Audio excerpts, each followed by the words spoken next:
Hello students. तो आज के लेक्चर में हम डिस्कस करने वाले हैं magnetic dipole moment and torque on current carrying loop in uniform magnetic field. तो मैग्नेटिक डाइपोल मोमेंट और मैग्नेटिक फील्ड की वजह से टॉर्क के बारे में हम पढ़ने वाले हैं और इनसे रिलेटेड काफी सारे प्रॉब्लम्स भी हम सॉल्व करेंगे जो कि जेई मेन और जेई एडवांस में पूछे जा चुके हैं। तो भाई अपने कॉपी पेन उठा लो और शुरू हो जाओ। तो सबसे पहले हम पढ़ने वाले हैं मैग्नेटिक डाइपोल मोमेंट।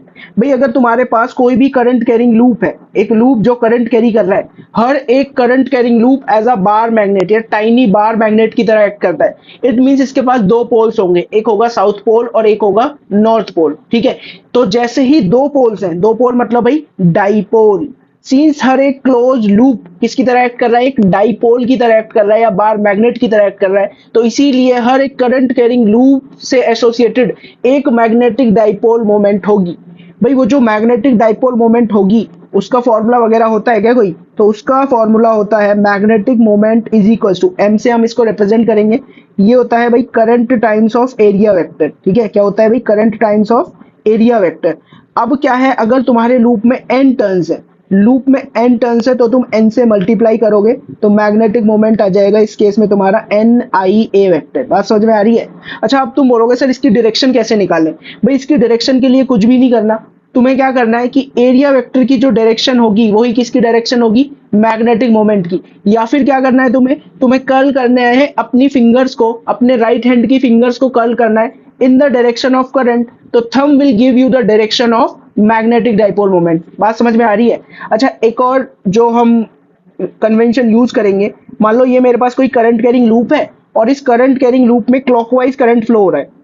तो अगर कोई तुमसे पूछे बताओ ये वाला फेस इसका किस तरह एक्ट करेगा, साउथ पोल की तरह या फिर नॉर्थ पोल की तरह, तो तुम क्या करोगे भाई? क्लॉकवाइज है ना, तो इस तरह से बना दो, एस बना दिया और एस के जो एरो है वो कैसे पॉइंट कर रहे हैं? क्लॉकवाइज सेंस में।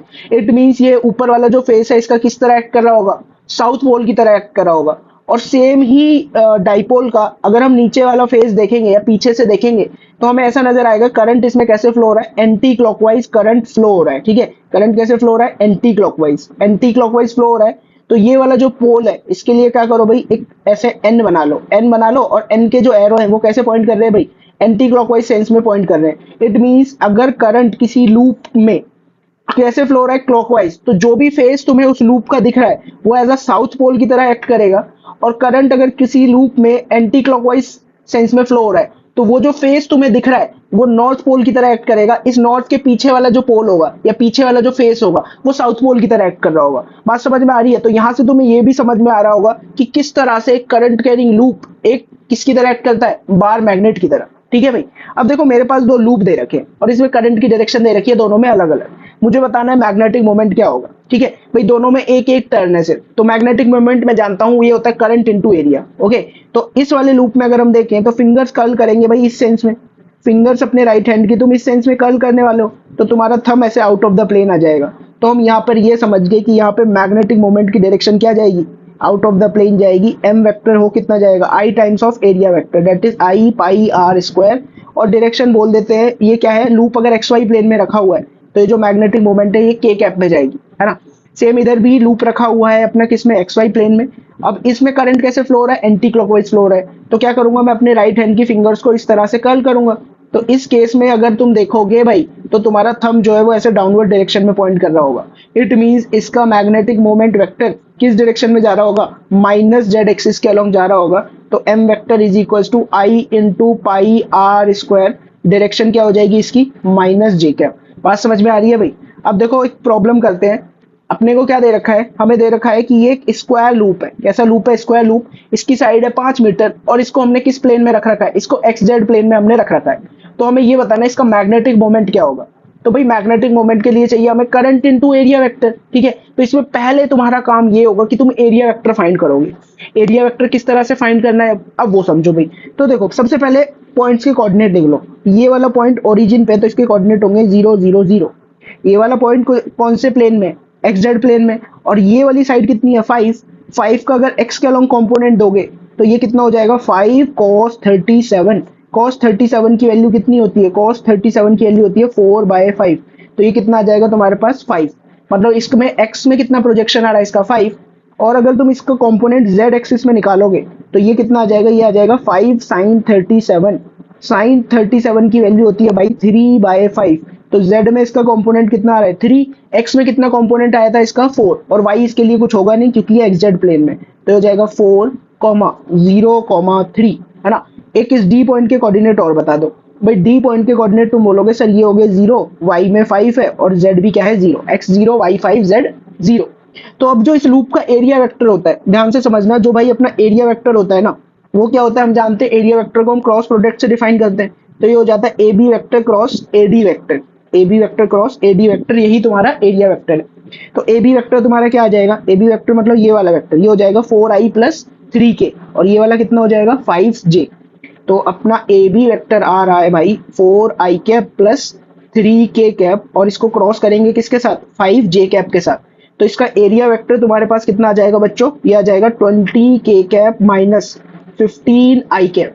अगर मैं मैग्नेटिक मोमेंट वेक्टर लिखूं इसका, या मैग्नेटिक डाइपोल मोमेंट, तो हो जाएगा m times of i into A vector, m is equal to I into A vector. तो यहाँ से मैग्नेटिक मोमेंट कितना आ जाएगा तुम्हारा 20k cap minus 15i cap, और यहाँ पर करंट के लिए i और आ जाएगा, है ना। तो ये क्या हो गया इसका, इस लूप के लिए ये मैग्नेटिक मोमेंट हो गया।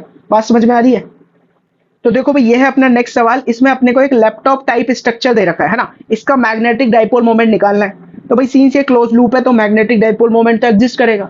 अब इसकी मैग्नेटिक डाइपोल मोमेंट लिखनी कैसे वो देखो भाई, हमें ऐसे तो पूरे लूप का एरिया वेक्टर नहीं पता लग पा रहा था, तो हमने क्या किया, इस लूप को दो टुकड़ों में डिवाइड कर दिया। एक तो ये नीचे वाले लूप को मैंने कंप्लीट कर दिया, है ना, और एक ऊपर वाले लूप को कंप्लीट कर दिया।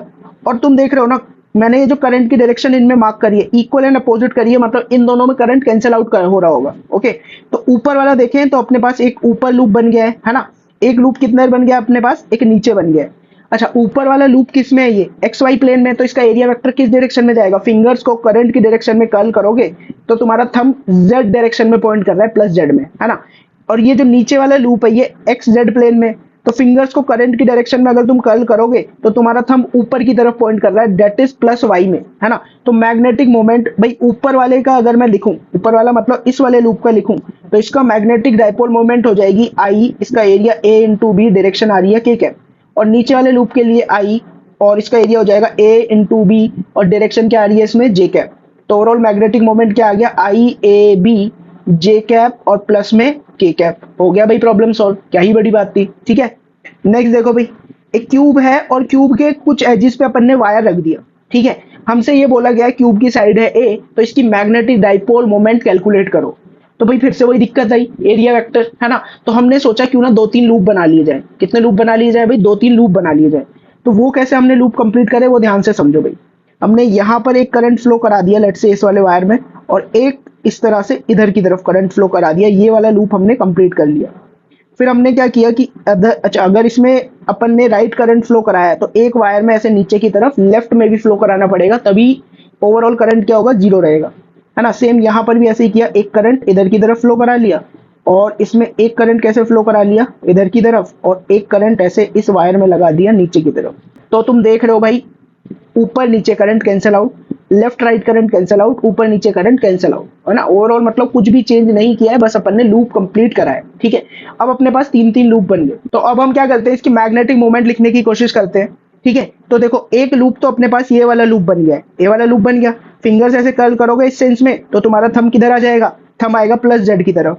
तो भाई एक जो मैग्नेटिक मोमेंट तुम्हें देखने को मिली वो कितनी मिली, एक लूप की ए स्क्वायर इन के कैप डायरेक्शन। अच्छा, दूसरा लूप अपने को ऐसे कुछ देखने को मिल रहा है, तो तुम फिंगर्स को अगर इस तरह से कर्ल करोगे राइट हैंड की, तो तुम्हारा थंब नेगेटिव आई में पॉइंट करेगा, मतलब इसकी मैग्नेटिक मोमेंट क्या हो जाएगी, a square direction is negative i. Okay, एक लूप तुम्हें कैसे देखने को मिल रहा है, इस तरह से एक लूप तुम्हें देखने को मिल रहा है। इस तरह से फिंगर्स को कर्ल करोगे तो तुम्हारा थंब प्लस एक्स में दिखा रहा होगा, तो ये हो जाएगा प्लस का ए स्क्वायर, डायरेक्शन क्या होगी आई के, है ना। तो अब क्या करते हैं, अब इसको मल्टीप्लाई कर देते हैं किससे, करंट से। तो ये अपना क्या आ गई, मैग्नेटिक मोमेंट आ गई। तो नेट मैग्नेटिक मोमेंट क्या हो जाएगी, ये हो जाएगी आई ए स्क्वायर, कॉमन ले लिया तो ये हो जाएगा आई कैप माइनस जे कैप प्लस का के कैप। हो गया भाई सवाल, क्या ही दिक्कत थी। ठीक है, नेक्स्ट देखो अपने को भाई दो सेमी सर्कुलर लूप दे रखे हैं, एक बड़ा लूप है एक छोटा लूप है, और हमसे बोला हुआ है कि इस स्ट्रक्चर की मैग्नेटिक डाइपोल मोमेंट क्या होगी। तो भाई मैग्नेटिक डाइपोल मोमेंट के लिए हमने क्या करा कि यहाँ पर 2 वायर लगा दिए इधर ही, है ना, इधर 2 वायर लगा दिए और इस तरह से लगाए हैं कि एक वाले वायर में जा रहा था करंट लेफ्ट और ये नीचे वाले वायर में करंट किधर जा रहा था, राइट की तरफ। ओके, तो फिर मैंने क्या करा, इनकी मैग्नेटिक मोमेंट लिखने की कोशिश करी। ओके, तो मैग्नेटिक मोमेंट लिखेंगे तो अपने पास दो लूप हो गए, एक तो ये बड़ा वाला लूप और एक नीचे वाला लूप। ठीक है, छोटा वाला लूप। ऊपर वाले लूप के लिए दे रखा है कि इसका रेडियस है R2, नीचे वाले लूप के लिए दे रखा है इसका रेडियस है R1। ठीक है, तो इसका मैग्नेटिक मोमेंट अगर मैं लिखूं तो ये जो बड़ा वाला लूप है, बड़े वाले लूप के लिए फिंगर्स को इस डायरेक्शन में कर्ल करूंगा अगर मैं, तो मेरा थंब किस डायरेक्शन में पॉइंट करेगा, माइनस के कैप डायरेक्शन में पॉइंट करने वाला है।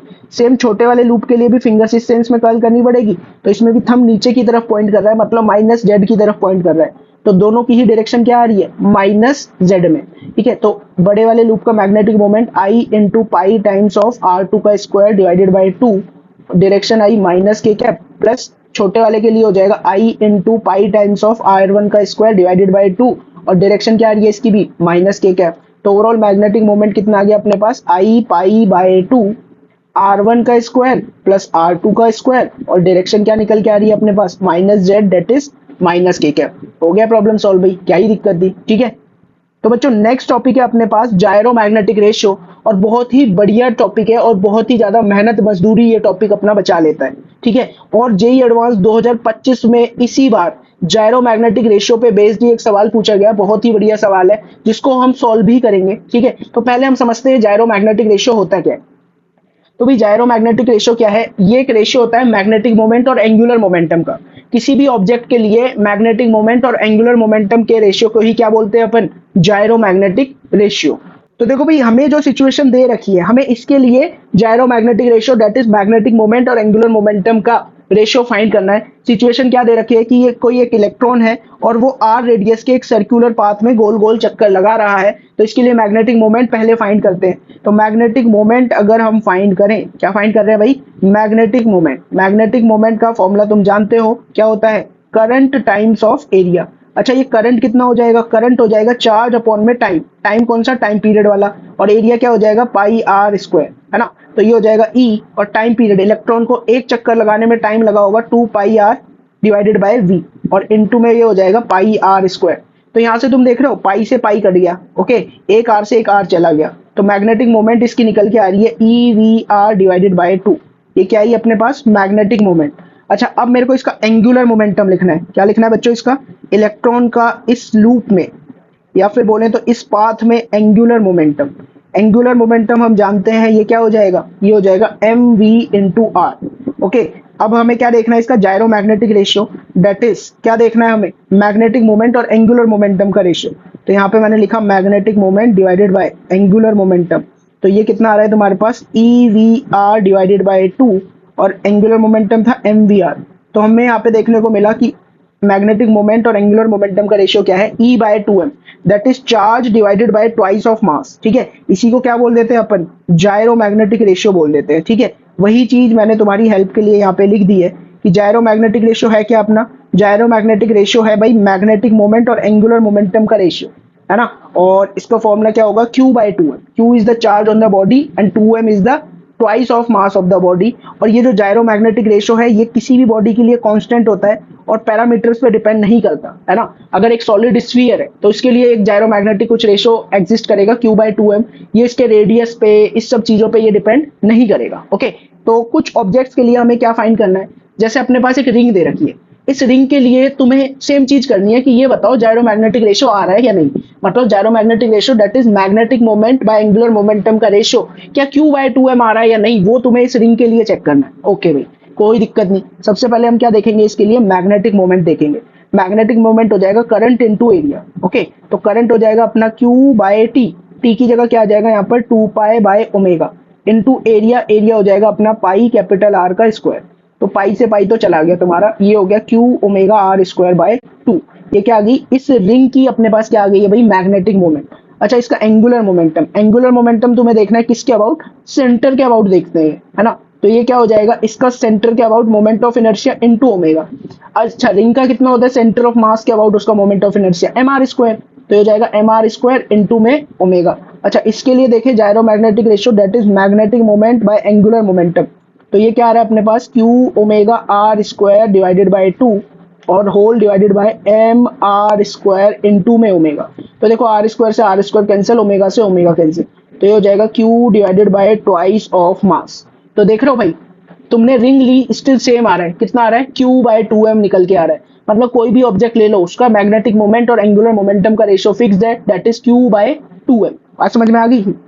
नेक्स्ट देखो, अपने को एक डिस्क दे रखी है और इसको इसके सेंटर के अबाउट घुमाया ओमेगा से। ये जो डिस्क है ये नॉन कंडक्टिंग डिस्क थी और इसके पूरे सरफेस के ऊपर पॉजिटिव चार्ज फैला हुआ है और उस चार्ज की वैल्यू कितनी दे रखी है तुम्हें, Q, और इसका रेडियस वगैरह अगर तुम्हारा मन कर रहा है तो ले लो भाई, इसका रेडियस कितना दे रखा है अपने को, कैपिटल R। तुम्हें इसकी मैग्नेटिक मोमेंट फाइंड करनी है। क्या फाइंड करनी है बच्चों? मैग्नेटिक मोमेंट फाइंड करनी है। तो देखो कैसे करेंगे। एक तो देखो नॉर्मल तरीका होता है मैग्नेटिक मोमेंट पूरा भयंकर इंटीग्रेशन वगैरह किया जाए, लेकिन एक स्मार्ट तरीका क्या होता है कि अगर हमें पता है कि भाई किसी भी ऑब्जेक्ट के लिए magnetic moment by angular momentum का जो रेशियो होता है वो होता है Q/2m। तो सिंपली मेरे को क्या करना है, इसका एंगुलर मोमेंटम फाइंड करने लगे सेंटर ऑफ मास के अबाउट। तो एंगुलर मोमेंटम अगर मैं सेंटर ऑफ मास के अबाउट लिखूंगा तो मैं बोलूंगा इसका सेंटर ऑफ मास के about moment of inertia into omega. Moment of inertia disc का उसके सेंटर ऑफ मास के अबाउट होता है mr²/2, अगर क्लास 11 थोड़ा बहुत तुम्हें याद है तो, इनटू में ओमेगा कर देंगे। ठीक है, तो इस रिलेशन को अगर मैं यूज करूं तो मैं बोलूंगा मैग्नेटिक मोमेंट जो इस डिस्क का हो जाएगा वो होगा Q/2m इनटू में एंगुलर मोमेंटम, है ना, और एंगुलर मोमेंटम की भी वैल्यू रख दो तो ये हो जाएगा Q/2m into mr² omega divided by 2। तो यहाँ देखो m से m तुम्हारा कैंसिल ही हो गया, है ना। तो इसका जो मैग्नेटिक मोमेंट है वो कितना निकल के आया, इसका मैग्नेटिक मोमेंट निकल के आया Q omega r² divided by 4। हो गया प्रॉब्लम सॉल्व। ठीक है भाई, नेक्स्ट क्वेश्चन देखो भाई, तुम्हें डायग्राम में एक सॉलिड स्फीयर दिया गया है। ये एक नॉन कंडक्टिंग सॉलिड स्फीयर है, मतलब इसके वॉल्यूम में भी चार्ज है, इसके सरफेस पे भी चार्ज है, हर जगह चार्ज है। इसका मास दे रखा है m, रेडियस r, और इसको टोटल चार्ज Q दिया है तुमने, और इसको इसकी सेंटर ऑफ मास से जो एक्सिस जा रही है उसके अबाउट घुमा दिया तुमने ओमेगा से। You have to find out the magnetic moment of this sphere. Okay, तो अगेन अपन क्या करेंगे, स्मार्ट तरीका यूज करेंगे, that is magnetic moment by angular momentum क्या होता है, Q/2m। तो उसके लिए सबसे पहले तुम्हें फाइंड करना पड़ेगा angular momentum about centre of mass. तो उसके लिए हम बोलेंगे it is moment of inertia about centre of mass into omega. Solid sphere का centre of mass moment of inertia होता है mr² into omega. Solid sphere का सेंटर के अबाउट मोमेंट ऑफ इनर्शिया कितना होता है भाई, 2/5 mr², और किससे मल्टीप्लाई कर दिया फिर हमने, ओमेगा से। ओके, तो अगर मेरे को इसका magnetic moment by angular momentum लिखना है तो वो कितना होगा, वो होगा Q/2m। तो मैं एक काम करता हूँ, इस एंगुलर मोमेंटम को भी राइट हैंड साइड पे पहुंचा देते हैं भाई, है ना। तो क्या दिक्कत है, तो ये हो गया अपना Q/2m इनटू में 2/5 mr² इनटू ओमेगा। तो देखो यहाँ से m से m गया, 2 से 2 गया, तो इसका मैग्नेटिक मोमेंट कितनी आ गई, QR² ओमेगा डिवाइडेड बाय 5। हो गया प्रॉब्लम सॉल्व। और ऐसा ही कुछ बढ़िया सवाल अपने से पूछा हुआ है जेई एडवांस 2024 में। किसमें पूछा हुआ है बच्चों, ये पूछा हुआ है जेई एडवांस 2024 में। यहाँ पे लेकिन उन्होंने एक गेम खेल दिया। गेम क्या खेला कि उन्होंने सॉलिड नॉन कंडक्टिंग स्फीयर की जगह उन्होंने दे दिया कंडक्टिंग सॉलिड स्फीयर। अरे भाई साहब, अब कैसे करेंगे, अब देखो सोचो। तो यहाँ पे दे रखा है एक conducting solid sphere of radius capital R and mass capital M carries a charge Q। भाई सबसे पहले तो एक स्फीयर बना लो। ठीक है, अपन ने एक स्फीयर बना लिया। ये कैसा स्फीयर है, और अपने पास ये है सॉलिड स्फीयर, बट ये कैसा है, ये स्फीयर जो है वो कंडक्टिंग है। कंडक्टिंग है तो मेरे को ये समझ में आता है कि मैं जो भी इसको चार्ज देने वाला हूँ वो सारा का सारा चार्ज कहाँ पर लाई करेगा, वो सारा का सारा चार्ज इसके सरफेस पे लाई करेगा। फिर इसने क्या बोला, the sphere is rotating about an axis passing through its centre. ठीक है भाई, वैसी वाली बात है जैसे ऊपर बोला हुआ था, एक एक्सिस अपन ने बना ली सेंटर के अबाउट, और इस एक्सिस के अबाउट ये स्फीयर जो है वो घूम रहा है किससे, ये घूम रहा है ओमेगा से, और ये अपने पास सॉलिड स्फीयर है। ओके, और फिर क्या बोला हुआ है, you have to find out the ratio of magnitude of magnetic dipole moment and angular momentum about the same axis, it is alpha Q/2m। तो यहाँ पे अल्फा की वैल्यू क्या होगी भाई, बच्चों ने क्या बोला, बच्चों ने सीधा बोला कि भाई magnetic moment by angular momentum is equals to Q/2m होता है, मतलब अल्फा की वैल्यू 1 हो जाएगी। और जैसे ही तुमने ये दिमाग लगाया वैसे ही ये क्वेश्चन हो जाएगा बिल्कुल गलत।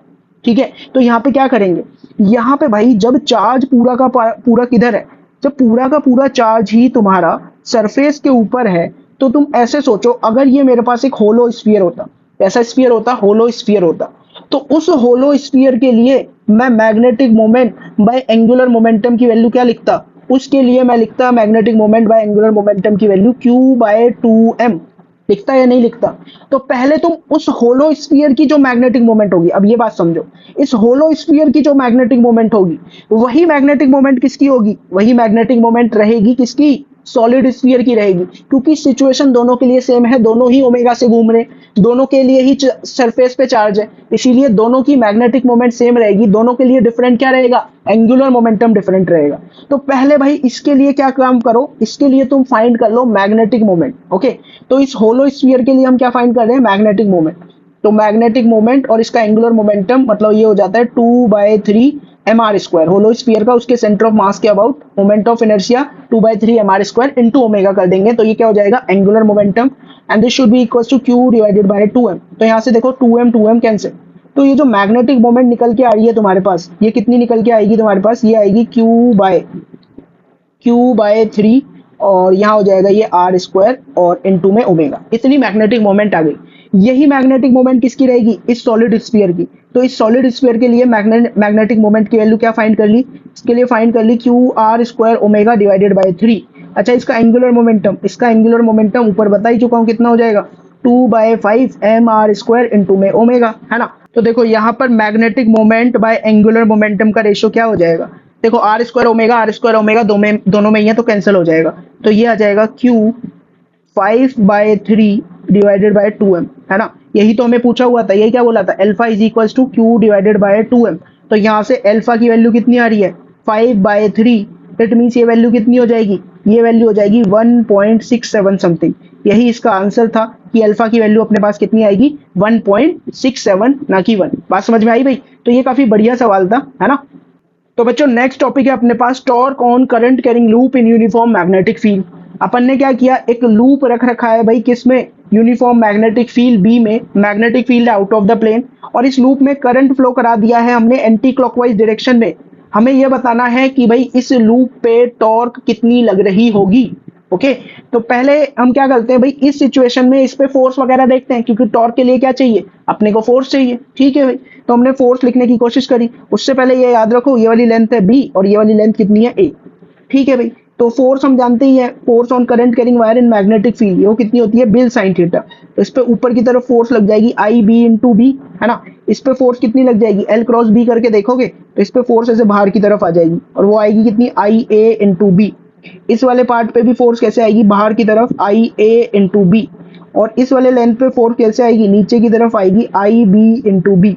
तो यहाँ पे तुम देख रहे हो भाई, इस पे नेट फोर्स IBB ने एक दूसरे को कैंसिल कर दिया, IAB ने एक दूसरे को कैंसिल आउट कर दिया, मतलब इस लूप पे नेट फोर्स तो जीरो आ रही है। इस सिचुएशन में इसमें कोई भी टॉर्क नहीं लग रही, ये इसकी इनिशियल सिचुएशन है जो कि अभी अपने को दिखा रही है इसकी स्टेबल इक्विलिब्रियम, है ना।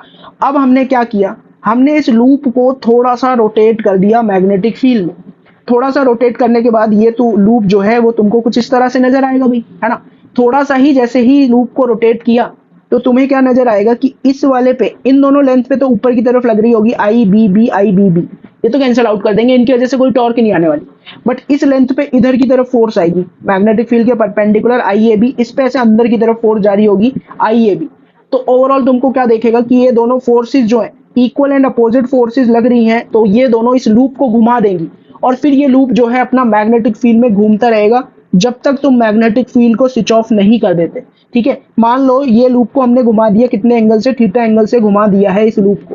ठीक है, तो टॉर्क देखने के लिए मैंने क्या किया भाई, यहां से मैं देख रहा हूं ऊपर से, कैसे देख रहे हैं, ऊपर से हम इस लूप को देख रहे हैं, तो हमें लूप की यही वाली साइड सिर्फ नजर आ रही होगी। ओके, तो क्या कर रहा हूं मैं, लूप की सिर्फ यही वाली साइड को ड्रॉ कर रहा हूं भाई, लूप की यही वाली साइड नजर आ रही होगी, ये साइड मैंने यहाँ पे ड्रॉ कर ली, और इसके अबाउट घूम रही थी, ये सेंटर वाली एक्सिस है इसकी। क्या है बच्चों, ये है इसकी सेंटर वाली एक्सिस। ठीक है, तो इसके अबाउट ये घूम रहा है। ओके, अब हमने फोर्सेस लिखी, इस पे फोर्सेस लिखी, तो इस पे जो फोर्स लग रही थी, इस पे ऐसे फोर्स लग रही होती कितनी, IB इंटू बी, और इस पे जो फोर्स लग रही थी वो इधर की तरफ लग रही थी कितनी, IB इंटू बी। इस लूप ये जो साइड है इसकी लेंथ कितनी थी A, और एक्सिस के अबाउट देखे, सेंटर एक्सिस के अबाउट, तो ये हो जाएगा A/2, और A/2 ये इधर की तरफ हो जाएगा। ओके, तो अगर हम इस पे देखें नेट टॉर्क कितनी लग रही होगी, एक बात तो अभी भी क्लियर है कि जो नेट फोर्स लग रही है, नेट फोर्स तो जीरो लग रही है, लेकिन नेट टॉर्क एग्जिस्ट कर रही है। ठीक है, net torque is non zero, net force क्या है इस पे, zero, net torque is non zero, जैसा कि इलेक्ट्रिक डाइपोल में होता था। अच्छा, टॉर्क मैंने लिखने की कोशिश करी, टॉर्क क्या देखेंगे, अगर नेट फोर्स जीरो है तो तुम टॉर्क किसी भी पोजीशन के अबाउट देख लो, इसके अबाउट देख लो, इसके अबाउट देख लो, सेंटर के अबाउट देख लो, तो मैं क्या कर रहा हूँ, मैं टॉर्क लिख रहा हूँ इस पोजीशन के अबाउट, इस पोजीशन के अबाउट टॉर्क लिखूंगा तो टॉर्क का फॉर्मूला क्या होता है, force into perpendicular distance from the axis of rotation.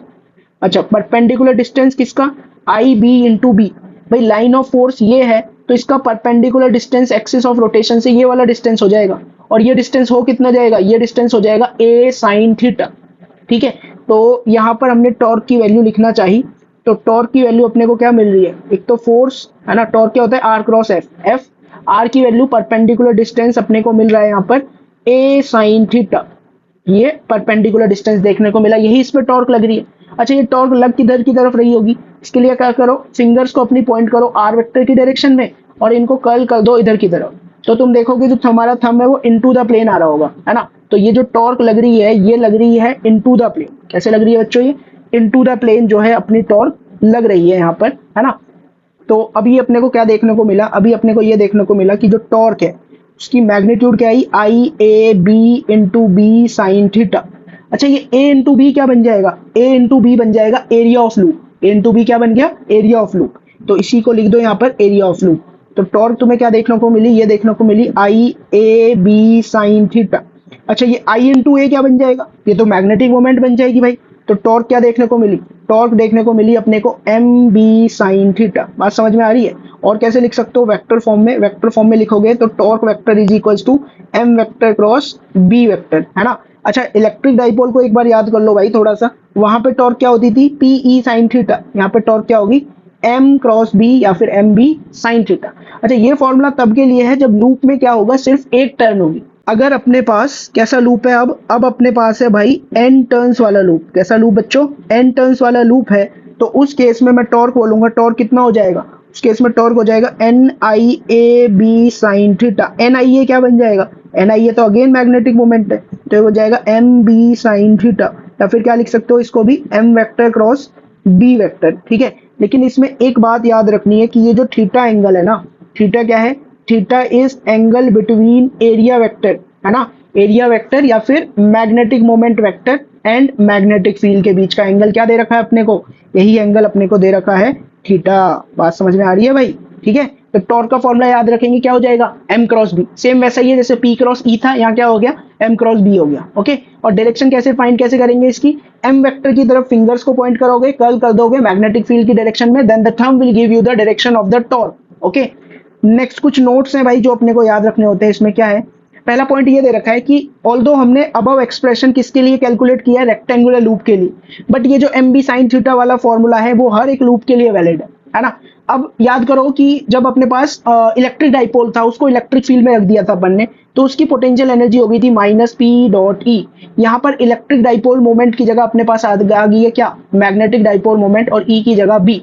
तो the potential energy of magnetic dipole kept in uniform magnetic field, ये कितना हो जाएगा भाई, माइनस एम डॉट बी। अगर तुम्हें किसी डाइपोल को थीटा इनिशियल से थीटा फाइनल तक रोटेट कराना है, उसमें वर्क डन होगा चेंज इन पोटेंशियल एनर्जी के बराबर, that is U final minus U initial, overall क्या आ जाएगा, minus M B cos theta final minus cos theta initial.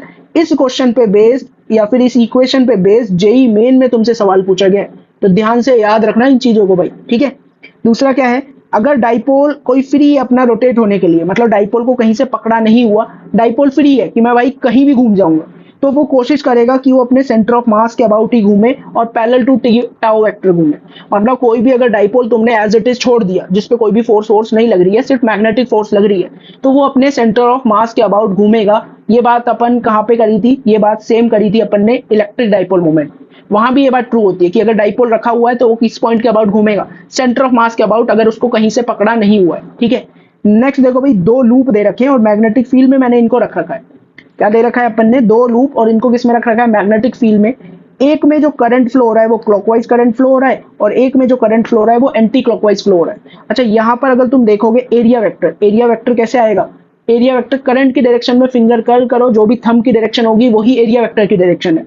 यहाँ एरिया वेक्टर आएगा तुम्हारा into the plane, magnetic field क्या है तुम्हारा, आउट ऑफ द प्लेन। तो इस सिचुएशन को हम बोलते हैं अनस्टेबल इक्विलिब्रियम। कैसा इक्विलिब्रियम बच्चों, अनस्टेबल इक्विलिब्रियम। और सेकंड केस में मैग्नेटिक डाइपोल मोमेंट भी ऊपर की तरफ, क्योंकि area vector that is fingers को अगर कर्ल कर रहे हैं करंट की डायरेक्शन में, तो thumb out of the plane आ रहा है, मैग्नेटिक फील्ड भी आउट ऑफ द प्लेन है। इट मींस दोनों के बीच में एंगल कितना है, 0 डिग्री है, तो ये होता है अपना स्टेबल इक्विलिब्रियम। ओके, तो यहाँ पर angle between magnetic moment and the magnetic field is 180। यहाँ पर angle between magnetic moment and magnetic field is 0 degree. Okay, इस केस में अगर मैं टॉर्क देखूंगा तो वो मिनिमम होगी, torque is P sine theta, जो कि 0 होगी। इस केस में भी टॉर्क क्या होगी, मिनिमम होगी, और होगी कितनी, 0। अगर मैं यहाँ पोटेंशियल एनर्जी देखूंगा वो होगा माइनस एम बी कॉस 180। तो यहाँ पे पोटेंशियल एनर्जी जो है वो मैक्सिमम होगी, और वो कितनी होगी, वो होगी plus M into B, where M is the magnetic dipole moment. इस केस में जो पोटेंशियल एनर्जी है वो मेरी मिनिमम होगी, और होगी कितनी, होगी minus of M into B. ठीक है भाई, तो कभी कभी ऐसे पूछ लेता है स्टेबल इक्विलिब्रियम क्या होता है, अनस्टेबल इक्विलिब्रियम क्या होता है, तो तुम बता सकते हो। नेक्स्ट क्वेश्चन देखो भाई, हमें इजी सा प्रॉब्लम पूछा हुआ है। यहाँ पे क्या है, एक करंट कैरिंग लूप है, इसको मैग्नेटिक फील्ड में रखा हुआ है, तो बोला हुआ है कि बताओ इस लूप की पोटेंशियल एनर्जी क्या होगी। तो इसकी पोटेंशियल एनर्जी देखने के लिए सबसे पहले हमें मैग्नेटिक डाइपोल मोमेंट और बी वेक्टर के बीच का एंगल देखना है। मैग्नेटिक डाइपोल मोमेंट का अगर हम डायरेक्शन देखें तो वो कैसे देखेंगे, फिंगर्स को करंट की डायरेक्शन में कर्ल करो, तो तुम्हारा थंब किधर आएगा, तुम्हारा थंब आएगा इस केस में out of the plane. Magnetic field कैसा है भाई, अपना एक्स डायरेक्शन में। अच्छा, तो एंगल अगर मैं पूछूं कि मैग्नेटिक मोमेंट और मैग्नेटिक फील्ड में कितना हो गया, 90 डिग्री हो गया। तो इस केस में पोटेंशियल एनर्जी अगर तुम लिखोगे तो हो जाएगा minus M B cos theta. तो कॉस 90 होता है 0, मतलब पोटेंशियल एनर्जी है 0। अच्छा, टॉर्क अगर पूछूं तो इसकी टॉर्क तुम बोलोगे सर इसकी टॉर्क हो जाएगी एम बी साइन 90। ये तो टॉर्क का फॉर्मूला है, torque is M B sine theta, है ना, एम बी साइन 90। तो टॉर्क यहाँ से क्या निकल के आ रही है, टॉर्क निकल के आ रही है एम इंटू बी, मतलब इस पे टॉर्क मैक्सिमम लग रही होगी, पोटेंशियल एनर्जी क्या रहेगी इसकी, 0 रहने वाली है। ठीक है भाई, तो बच्चों नेक्स्ट है अपने पास oscillations of magnetic dipole in uniform magnetic field. Same अपन ने किस केस में पढ़ा था, इलेक्ट्रिक डाइपोल के लिए पढ़ा था, अब किसके लिए पढ़ रहे हैं, मैग्नेटिक डाइपोल के लिए, है ना। तो देखो यहाँ पर अपने को क्या दे रखा है, एक लूप दे रखा है, हम जानते हैं loop as a magnetic dipole act करता है। ठीक है, तो इस लूप को इनिशियली ये इसके स्टेबल इक्विलिब्रियम पोजीशन में रखा हुआ था इन यूनिफॉर्म मैग्नेटिक फील्ड, है ना, जैसा कि डायग्राम में दिखाया गया है। फिर तुमने क्या किया कि इसको स्मॉल एंगल थीटा से रोटेट कर दिया और रिलीज कर दिया। तो क्या होगा भाई, मैग्नेटिक फील्ड क्या चाहेगा कि इसकी पोजीशन रीस्टोर हो जाए। मैग्नेटिक फील्ड चाहेगा ये अपनी ओरिजिनल सिचुएशन में वापस आ जाए, स्टेबल इक्विलिब्रियम में वापस आ जाए। तो मैग्नेटिक फील्ड इस पे एक टॉर्क लगाएगा, वही क्या रहेगी, अपनी रिस्टोरिंग टॉर्क होगी, और उसी की वजह से फिर टाइम पीरियड वगैरह आएगा। वो कैसे आएगा वो देखते हैं। तो भाई यहाँ पे हमें ये समझ में आया कि जैसे ही तुमने छोटे से एंगल से घुमाया होगा, है ना, याद रखना कि बहुत ही छोटे एंगल से तुमने घुमाया है, तो इस पे एक रिस्टोरिंग टॉर्क लगी होगी। रिस्टोरिंग टॉर्क है इसीलिए माइनस साइन लगा रहा हूँ, है ना, and this should be equal to M B sine theta, क्योंकि ये मैग्नेटिक फील्ड की वजह से लगी, है ना। अच्छा, टॉर्क क्या होती है, टॉर्क होती है i into alpha. Alpha is angular acceleration, i is moment of inertia, तो हो जाएगा माइनस एम बी। अच्छा, जब अगर तुम्हारा थीटा बहुत छोटा है तो तुम बोलोगे सर साइन थीटा तो ऑलमोस्ट थीटा के बराबर रहेगा, तो हो जाएगा एम बी इंटू थीटा। ठीक है, तो यहाँ से अल्फा की वैल्यू क्या आ जाएगी, अल्फा की वैल्यू आ जाएगी माइनस एम बी बाय आई इंटू थीटा। और एंगुलर एसएचएम की जनरल इक्वेशन क्या होती है, जनरल इक्वेशन होती है माइनस ओमेगा स्क्वायर थीटा। और ये उसी फॉर्म में अपने को नजर आ रहा है, मतलब ये डाइपोल क्या कर रहा होगा, एसएचएम कर रहा होगा। ओके, अच्छा, अगर ऐसा है तो हमें यहाँ से ये समझ में आ गया कि ओमेगा की जो वैल्यू रही होगी वो क्या रही होगी, एम बी डिवाइडेड बाय आई। और अगर कोई तुमसे पूछ ले कि बताओ इसका टाइम पीरियड क्या होगा, तो तुम बोलोगे सर इसका टाइम पीरियड हो जाएगा T is 2 pi square root I divided by M B. और ये हर तरह के लूप के लिए वैलिड है, स्क्वायर है, रेक्टेंगल है या टेढ़ा मेढ़ा शेप है ना। तो ये तो हो गया अपना general formula, time period of magnetic dipole in uniform magnetic field. ठीक है, अच्छा, इस केस के लिए लिखना चाहें तो इस केस के लिए लिखेंगे हम T is 2 pi square root, और ये आई किसके अबाउट है, आई है सेंटर ऑफ मास के अबाउट। तो रिंग है तो रिंग का moment of inertia centre of mass के अबाउट कितना हो जाएगा, एम आर स्क्वायर, है ना। मैग्नेटिक मोमेंट कितनी है इसकी मैग्नेटिक मोमेंट हो जाएगी i into area, that is i into pi are square into में मैग्नेटिक फील्ड बी। अच्छा, मैं इसको स्मॉल एम से लिख देता हूँ। स्मॉल एम क्या है, स्मॉल एम है अपने पास मास, किसका, मास है लूप का। तो ये क्या आ जाएगा, ये आ जाएगा 2 pi square root M divided by pi I into B. ये गिवन इस सर्कुलर लूप के लिए अपन ने क्या निकाल दिया, इसका टाइम पीरियड निकाल दिया। ठीक है, नेक्स्ट क्वेश्चन देखो भाई, अपने को क्या दे रखा है, एक लूप दे रखा है, लूप के प्लेन में ही मैग्नेटिक फील्ड है और इसके प्लेन से वो 53 डिग्री का एंगल बना रहा है। ओके, तो तुम्हें क्या बताना है, तुम्हें बताना है कि इसका टाइम पीरियड कितना रहेगा अगर ये इस फील्ड में ऑसिलेट करेगा। तो सबसे पहले तो एम क्रॉस बी करो, एम क्रॉस बी करोगे तो देखो इसकी मैग्नेटिक मोमेंट की डायरेक्शन, मैग्नेटिक मोमेंट की डायरेक्शन तुम्हारे पास किधर आ जाएगी, इसके लिए आ जाएगी out of the plane. Okay, तो अगर तुम एम क्रॉस बी करने वाले हो इस केस में, एम क्रॉस बी की डायरेक्शन आएगी इस डायरेक्शन में, ये वाली डायरेक्शन, मतलब ये इस वाली एक्सिस के अबाउट घूमेगा। ये जो एक्सिस मैंने बनाई है, क्या किया मैंने कि इसका मैग्नेटिक मोमेंट था अपना इस डायरेक्शन में, एम क्रॉस बी किया, एम क्रॉस बी की डायरेक्शन आ रही है ये, मतलब ये किस एक्सिस के अबाउट घूमेगा, ये इस वाली एक्सिस के अबाउट घूमने वाला है, ठीक है, सेंटर से जो कुछ इस तरह से जा रही है। ओके भाई, क्या ही दिक्कत है, कर देते हैं। तो एक बात तो पहले तुम्हें क्या लिखना पड़ेगा, सीधा टाइम पीरियड लगाओ। अच्छा, तो यहाँ पे देखो टाइम पीरियड का फॉर्मूला क्या होता है, ये टाइम पीरियड का फॉर्मूला होता है 2 pi square root moment of inertia किसके अबाउट, एक्सिस ऑफ रोटेशन के अबाउट, है ना। मोमेंट ऑफ इनर्शिया किसके अबाउट लिखते हैं, एक्सिस ऑफ रोटेशन के about, divided by m into B, where m is the magnetic dipole moment. Okay, तो axis of rotation क्या है इसकी, ये वाली एक्सिस है ना। और रिंग का मोमेंट ऑफ इनर्शिया डायमीटर से जो एक्सिस पास करती है और सेंटर ऑफ मास से भी पास करती है, कितना होता है, इस एक्सिस का अबाउट मोमेंट ऑफ इनर्शिया होता है mr² divided by 2, where m is the mass of this ring.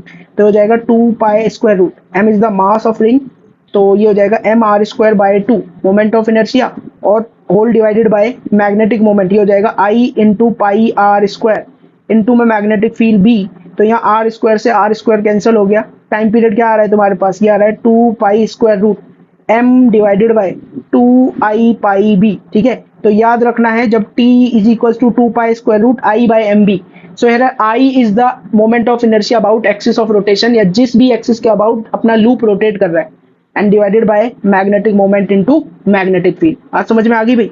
अब एक बहुत ही इजी सवाल जो कि अपने को जेई मेन 2019 में पूछा गया, काफी इजी सवाल है। तो देखो क्या दे रखा है, यहाँ पे हमें बोल रखा है a circular loop having n turns and radius r carries current i, ठीक है भाई, बहुत बढ़िया।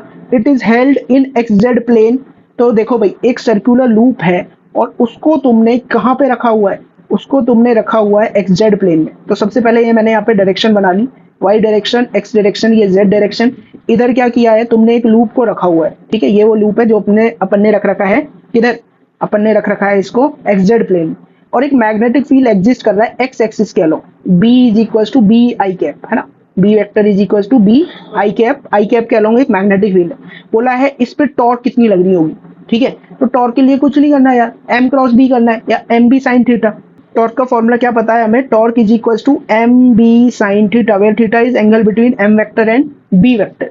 अच्छा, इसमें करंट के बारे में कुछ दे रखा है क्या, करंट के बारे में कुछ भी नहीं दे रखा, हमें तो मैग्नीट्यूड बताना था कि टॉर्क का मैग्नीट्यूड कितना होगा। ओके ठीक है भाई, मान लेते हैं करंट इसमें कैसे फ्लो कर गया, करंट इसमें इस तरह से फ्लो कर गया, तो इसका एरिया वेक्टर ऊपर की तरफ चला जाएगा, है ना, मतलब मैग्नेटिक मोमेंट वेक्टर भी ऊपर की तरफ चला जाएगा, और ये हो कितना जाएगा, ये हो जाएगा i into pi are square.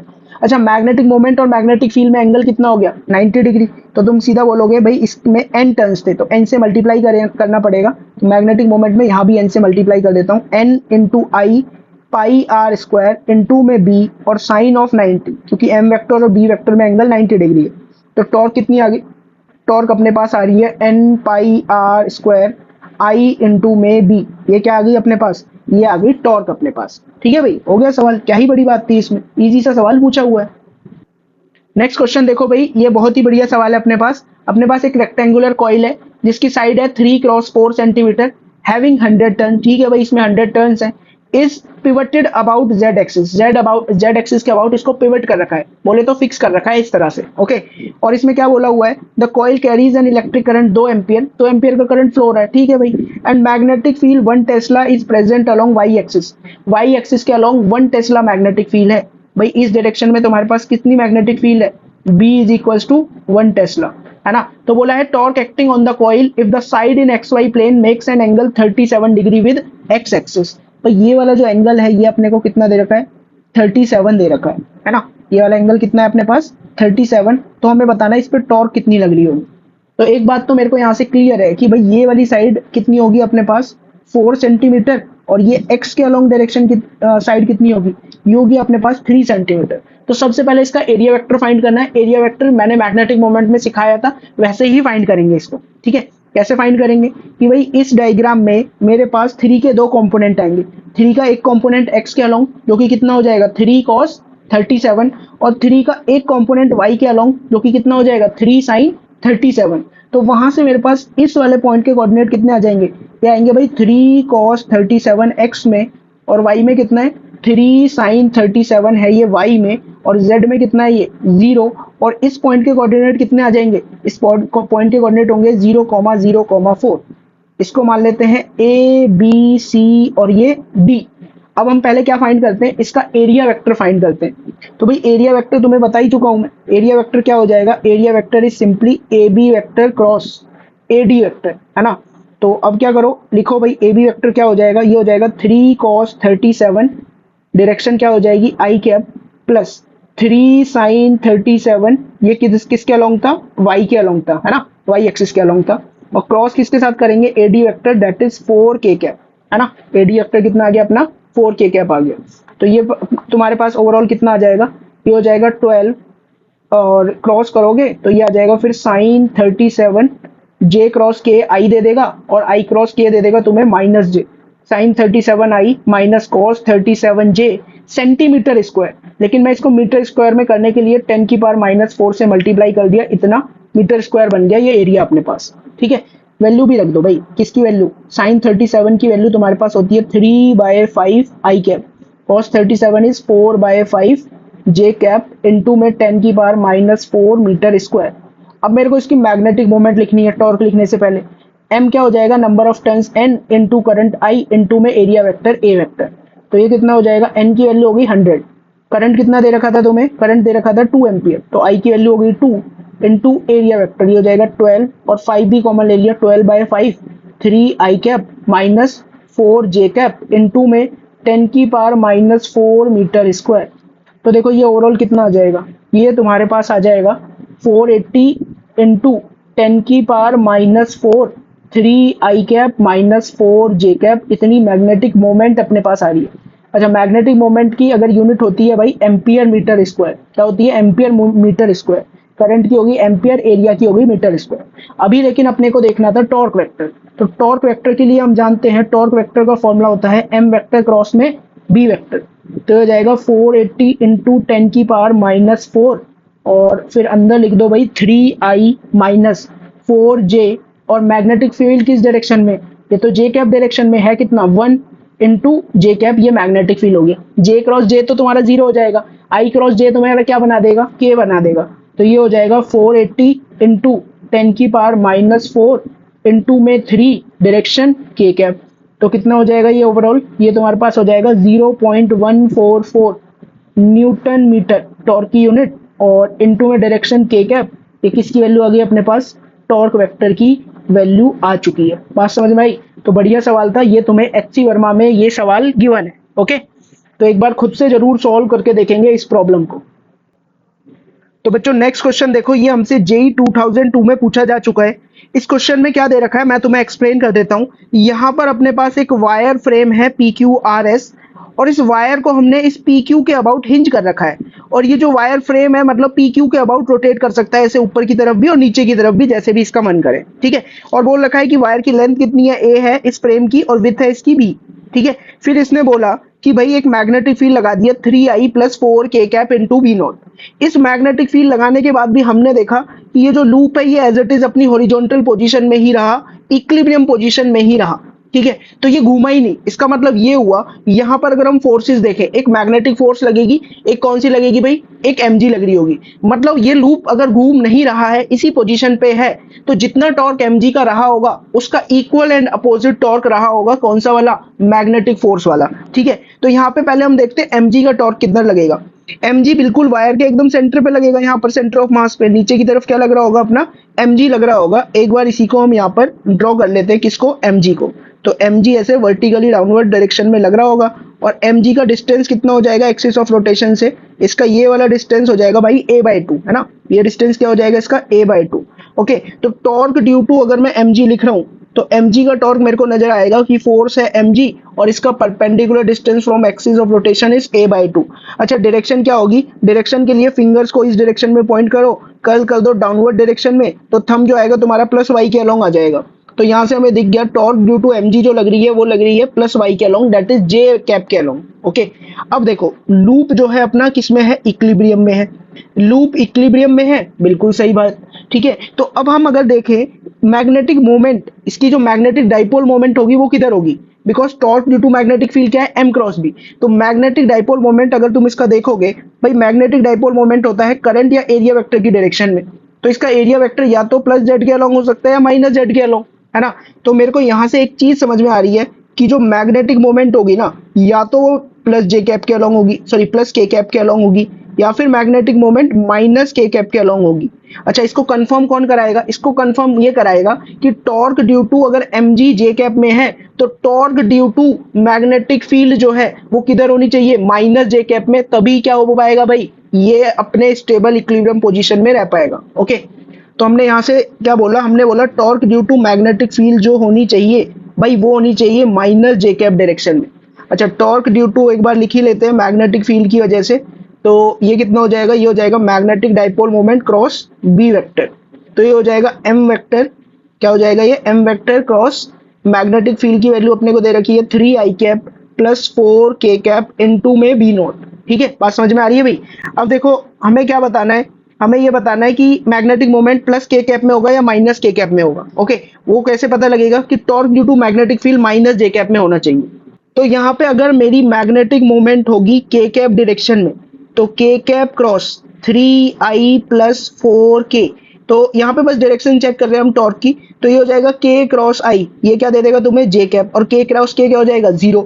तो इसके अकॉर्डिंग तो torque due to magnetic field क्या आ जाएगी? जे कैप में। इट मीन जो अपना मैग्नेटिक मोमेंट है वो के कैप में हो ही नहीं सकता।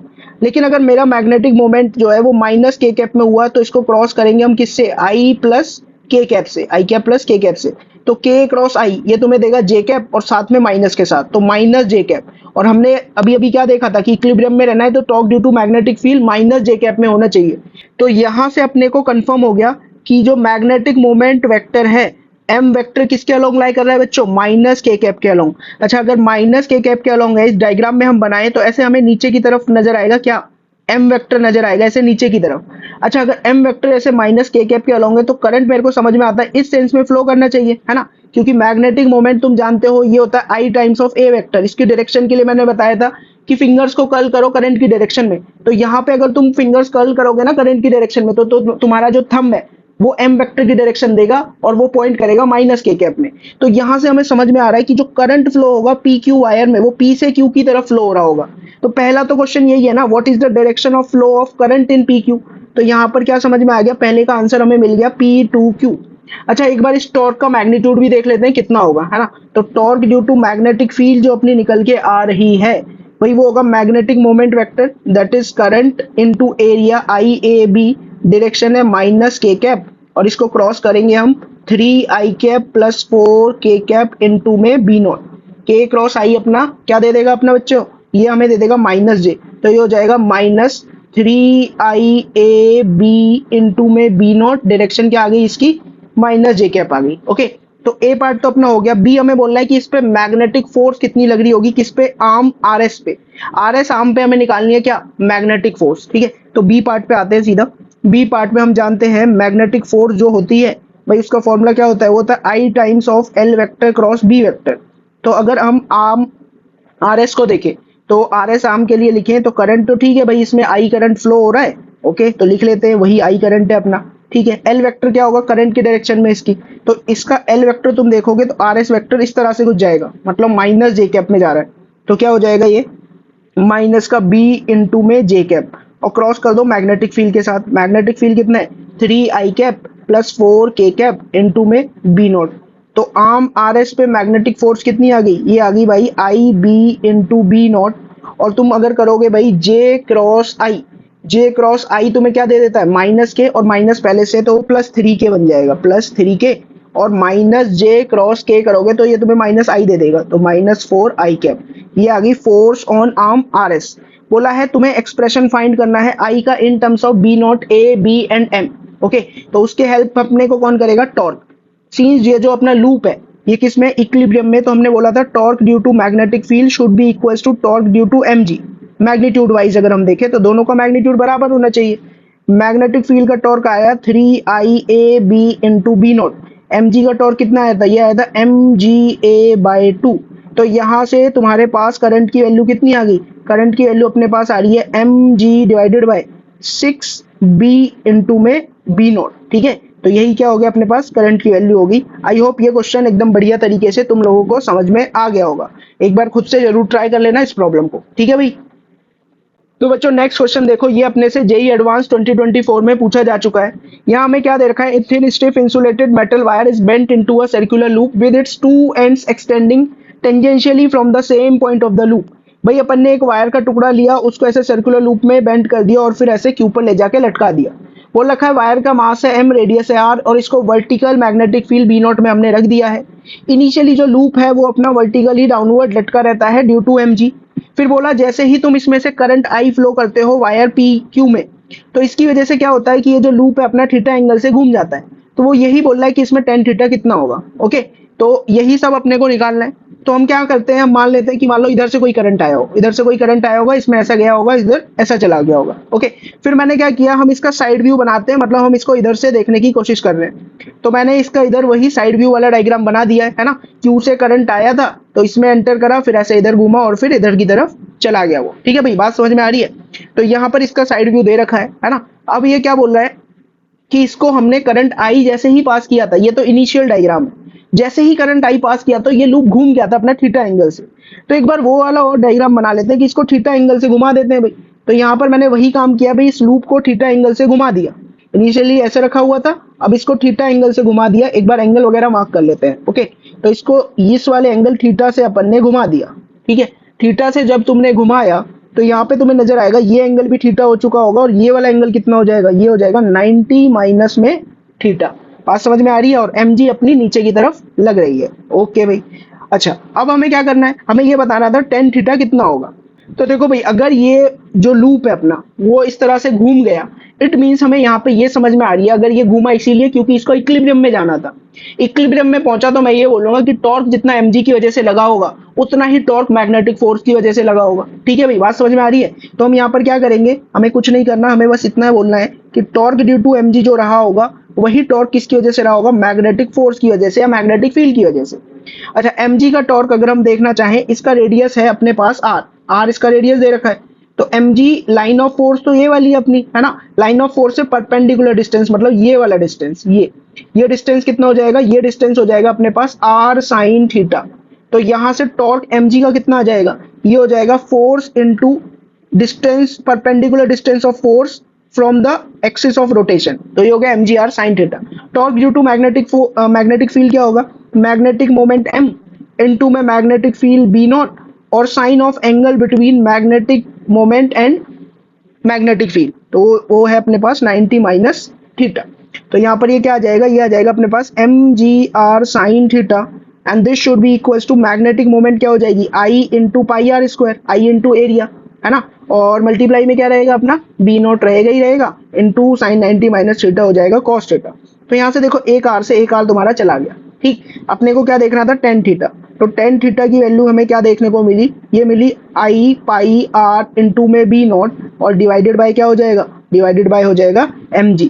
ये किसकी वैल्यू आ गई, टेन थीटा की, और यही तो पूछा हुआ था। तो देखो भाई कौन सा वाला ऑप्शन हो जाएगा, क्या आया अपने पास, आई pi are into B not, ठीक है, डिवाइडेड बाय mg। तो इट मीन्स अपना ऑप्शन फर्स्ट है, यही वाला ऑप्शन क्या है, मैच कर रहा है। ठीक है, तो हो गया प्रॉब्लम सॉल्व, क्या ही दिक्कत थी भाई। ठीक है, क्या करना था, बस टॉर्क ड्यू टू mg इसको इक्वेट करना था किससे, torque due to magnetic force से। ठीक है, और सेम टाइप का प्रॉब्लम ऊपर भी किया था अभी, है ना। तो बच्चों नेक्स्ट कॉन्सेप्ट है अपने पास, torque on current carrying wire in external magnetic field. भाई मैंने क्या किया है, यहाँ पर एक वायर लिया, उसको एक्सटर्नल मैग्नेटिक फील्ड में रख दिया है, और इस वायर को यहाँ पर हिंज करके रखा हुआ है, मतलब इसको फिक्स करके रखा हुआ है। तो मेरे को इस पर टॉर्क देखनी है अबाउट दिस हिंज। ओके, तो देखो टॉर्क देखने के लिए क्या करेंगे हम, सबसे पहले मैं क्या करूंगा, इसका एक छोटा सा एलिमेंट ले लेते हैं, वायर का एक छोटा सा एलिमेंट ले लिया, और ये एलिमेंट कैसे लिया है मैंने, x डिस्टेंस पे जाके dx लेंथ का ये एलिमेंट मैंने यहाँ पे लिया है। इस dx एलिमेंट पे अगर मैं फोर्स देखूं तो वायर में देखो करंट इस तरह से जा रहा है, तो यही अपना dx वेक्टर इधर होगा, dl वेक्टर, है ना। फोर्स क्या होती थी, स्मॉल फोर्स इस पे देखेंगे तो वो हो जाएगी I dl क्रॉस b, होगी या नहीं होगी। तो अपनी फिंगर्स को पहले पॉइंट करो dl वेक्टर की डायरेक्शन में, मतलब इस डायरेक्शन में फिंगर पॉइंट करो, कर्ल कर दो किस डायरेक्शन में, मैग्नेटिक फील्ड, मतलब आउट ऑफ द प्लेन उनको कर्ल करो। तो तुम्हारा जो थंब है वो तुम्हें नेगेटिव y में पॉइंट कर रहा होगा, मतलब इस पे जो फोर्स लगेगी, इस पे छोटी सी फोर्स लगेगी df, किस डायरेक्शन में, df फोर्स वाली है बच्चों नेगेटिव y डायरेक्शन में। ओके, तो अगर मैं df का मैग्नीट्यूड लिखूं तो df अपना हो जाएगा, df वेक्टर फॉर्म में अगर पहले लिख लेते हैं तो हो जाएगा I dl vector cross b vector. यहाँ पर DL और B में एंगल तुम्हें दिख रहा होगा 90 डिग्री है, तो ये DF क्या हो जाएगा, ये हो जाएगा I, DL की जगह अपन ने DX यूज किया है, इनटू में B। ओके, तो अगर मैं देखूं टॉर्क, क्या देखना है पहले मेरे को देखना है torque on element, torque on small element DX पे पहले हम टॉर्क देखना चाहते हैं। तो भाई इस पे छोटी सी टॉर्क लगी होगी डी टाउ, और वो कितनी लगी होगी DF, और इसका R perpendicular from axis of rotation, axis of rotation से इसका परपेंडिकुलर डिस्टेंस ही क्या है, x है वो, तो हो जाएगा आई बी इंटू में dx मल्टीप्लाइड विद x। ये तो छोटी सी टॉर्क लगी टाउ छोटे से लेंथ पे। अगर अपने को नेट टॉर्क देखनी है, नेट टॉर्क के लिए हम क्या करेंगे, इंटीग्रेट कर देंगे डी टाउ को, तो ये हो जाएगा अपना integration of I B X into में डी एक्स, और लिमिट x की 0 से लेकर वायर की लेंथ है l। ठीक है, तो यहाँ से हमें समझ में आया कि इस पे नेट टॉर्क कितनी आ जाएगी भाई, x dx का इंटीग्रेशन x स्क्वायर बाय 2, और आई बी तो पहले ही बाहर ले लिया, तो ये एक्स स्क्वायर बाय 2 की जगह लिमिट रखने के बाद ये क्या हो जाएगा, आई बी एल स्क्वायर बाय 2। तो किसी भी करंट कैरिंग वायर को अगर मैग्नेटिक फील्ड में रखोगे और उसके एक पॉइंट को तुम हिंज कर दोगे, तो उस पर टॉर्क कितने लगने वाली है, about hinge I B L square by 2। बात समझ में आ गई भाई। अब इससे रिलेटेड हम क्या करते हैं, एक प्रॉब्लम करने वाले हैं। अपने को क्या दे रखा है, a rigid uniform horizontal wire P Q. ठीक है भाई, एक हॉरिजॉन्टल वायर है पी क्यू, इसका मास कितना दे रखा है, m दे रखा है वायर का। इसको अपन ने पिवट कर रखा है, मतलब फिक्स कर रखा है about point P, carries a constant current I। ठीक है भाई, वायर में कांस्टेंट करंट I फ्लो हो रहा है, and it rotates with constant angular speed in uniform vertical magnetic field. यहाँ पर मैग्नेटिक फील्ड ऐसे वर्टिकल ही है, मतलब ये जो रॉड है वो परपेंडिकुलर मैग्नेटिक फील्ड में रखी हुई है। तो इसमें बोला गया है अगर हम करंट को स्विच ऑफ कर देते हैं तो इसका एंगुलर एक्सीलरेशन क्या होगा, मतलब जस्ट उस इंस्टेंट पे जैसे ही तुमने करंट को स्विच ऑफ किया होगा उस टाइम पे इसका एंगुलर एक्सीलरेशन क्या रहेगा। तो एक बात हमको समझ में आती है कि भाई अगर ये मैग्नेटिक फील्ड में रखा हुआ है तो इस पे एक टॉर्क लगी होगी, है ना, और वो टॉर्क कितनी लगी होगी, अभी अभी ऊपर एक्सप्रेशन ड्राइव किया अपन ने, कितना था, i B L square divided by 2, इतनी टॉर्क इस पे लगी होगी। ठीक है, अब जैसे ही तुम इसको स्विच ऑफ करोगे तो ये धीरे धीरे रुकना स्टार्ट कर देगा। टॉर्क अगर मैं बोलूं ये हो जाएगा भाई आई इंटू एल्फा, और आई किसके about, moment of inertia about point P। This should be equals to, i यहाँ पर करंट है और आई पी जो लिखा है it is moment of inertia about point P। This should be equals to I B L square divided by 2। Rod का उसके and के अबाउट मोमेंट ऑफ इनर्शिया ये मैं जानता हूँ, ये होता है ml square by 3 into alpha is equals to I B L square divided by 2। तो यहाँ पर अल्फा क्या आ जाएगा बच्चों, अपने पास अल्फा आ रहा है अपने पास 3i into B, L square तो कैंसिल हो गए, divided by twice of mass m। क्या ऐसा ऑप्शन है अपने पास, बिल्कुल है ऐसा ऑप्शन। कौन सा ऑप्शन हो जाएगा, तो अपना सी ऑप्शन ही इसका आंसर है। बात समझ में आ गई भाई, ठीक है। तो बच्चों ये क्वेश्चन अपनी आज की क्लास का लास्ट क्वेश्चन है। यहाँ पर हमें क्या दे रखा है, एक वायर दे रखा है और ये वायर जो है इंक्लाइन प्लेन पे स्लाइड कर सकता है। ठीक है, इंक्लाइन प्लेन पे ये वायर स्लाइड कर सकता है, और इस वायर को हमने एक एक्सटर्नल सर्किट बैटरी से जोड़ रखा है जिसकी वजह से इस वायर में करंट भी फ्लो हो रहा है भाई। ठीक है, और इस वायर की लेंथ कितनी है, L है, और इसको हमने परपेंडिकुलर मैग्नेटिक फील्ड में रखा है, या फिर ऐसे बोले वर्टिकली अपवर्ड मैग्नेटिक फील्ड में रखा है। तो इसमें बोला है कि ये जो वायर है ये कांस्टेंट वेलोसिटी से स्लाइड करता है, तो तुम्हें ये बताना है कि इस वायर में कितना करंट फ्लो हो रहा होगा। ठीक है, तो इसको देखने के लिए अपन क्या करेंगे, इसका साइड व्यू देखते हैं। साइड व्यू मतलब इधर से देखते हैं कि कैसा अपने को सिचुएशन नजर आएगी। तो यहाँ पर इसका साइड व्यू का डायग्राम बनाए तो तुम्हें इस तरह से कुछ इसका साइड व्यू नजर में आएगा। भाई यहाँ से क्या नजर आ रहा होगा कि करंट ऐसे अंदर की तरफ जा रहा है, तो इधर से देखने पे अपने को लगेगा करंट ऐसे क्रॉस्ड है। ठीक है, तो वही क्रॉस्ड करंट यहाँ पे मैंने दिखा दिया, और मैग्नेटिक फील्ड ऊपर की तरफ यहाँ पे लग रहा है। अब इस पे हम देखते हैं फोर्स क्या क्या लग रही होगी। भाई एक तो इस पे फोर्स लग रही होगी mg नीचे की तरफ, बात समझ में आ रही है, mg फोर्स लगी नीचे की तरफ, फिर m is the mass of the wire. ठीक है, mg फोर्स नीचे लगी। ठीक है, और क्या लगी होगी, अब क्या है, करंट कैरिंग वायर है, परपेंडिकुलर मैग्नेटिक फील्ड में रखा हुआ है, तो इस पे एक मैग्नेटिक फोर्स लग जाएगी कितनी, आई एल क्रॉस बी। तो सीन्स यहाँ पर थीटा, करंट और मैग्नेटिक फील्ड के बीच में एंगल है 90, तो फोर्स लगेगी आई एल बी। तो क्या करोगे, फिंगर्स को पॉइंट करो इनटू द प्लेन, कर्ल कर दो ऊपर की डायरेक्शन में, तो तुम्हारा थंब क्या है, राइट की तरफ पॉइंट करेगा। तो इधर से हमें समझ में आ रहा है कि इस पे एक राइट की तरफ फोर्स लगी होगी, कौन सी, magnetic force, that is i l into में बी। ठीक है, अब क्या करो, mg के कंपोनेंट देखो बच्चों एक बार, mg के अगर मैं कंपोनेंट करूं, mg का एक डाउन द इंक्लाइन कंपोनेंट कितना आ जाएगा, mg sin थीटा, और परपेंडिकुलर टू इंक्लाइन इसका कंपोनेंट कितना आएगा, mg cos थीटा, है ना। अब देखो ये वाला एंगल क्या है अपने पास, ये एंगल तो थीटा है ना। तो ILB का एक कंपोनेंट अलोंग द इंक्लाइन अगर हम देखें तो ये कंपोनेंट कितना आ जाएगा, ये कंपोनेंट आ जाएगा ILB इंटू में cos थीटा हो जाएगा। क्या हो जाएगा बच्चों, ILB cos थीटा ये किसका कंपोनेंट है, ये मैग्नेटिक फोर्स का कंपोनेंट है अलोंग द इंक्लाइन, और परपेंडिकुलर टू इंक्लाइन इसका कंपोनेंट क्या बनेगा, I L B sine theta. अब हमें क्या दे रखा था कि ये जो वायर है ये कांस्टेंट वेलोसिटी से स्लाइड करता है ना। इससे हमें ये समझ में आया कि इसका एक्सीलरेशन रहेगा जीरो। अगर एक्सीलरेशन जीरो तो मैं बोलूंगा जितनी अपवर्ड इंक्लाइन पे फोर्स है उतनी ही डाउनवर्ड इंक्लाइन पे फोर्स होनी चाहिए। तो यहाँ से हमें समझ में आया कि अगर ये वायर कांस्टेंट वेलोसिटी से मूव कर रहा है तो जो एम जी साइन थीटा वाला कंपोनेंट है वो I L B cos theta को बैलेंस करके रखा हुआ होगा। तो यहाँ से करंट की वैल्यू क्या आ रही है, करंट की वैल्यू आ रही है अपने पास m g tan theta divided by l into में बी, और हो गया अपना प्रॉब्लम सॉल्व। और इसी टाइप के प्रॉब्लम मेंस वगैरह में पूछे जाते हैं। ठीक है भाई, आई होप आज जो भी चीजें मैंने कराई हैं वो एकदम बढ़िया तरीके से तुम्हें क्लियर हो गई होंगी। तो अपना मैग्नेटिक चैप्टर ये पूरा एंड पे है, बस एक लेक्चर और इस पे आएगा, that is moving coil galvanometer, और उसी के साथ फिर ये अपना चैप्टर फिनिश। ठीक है भाई।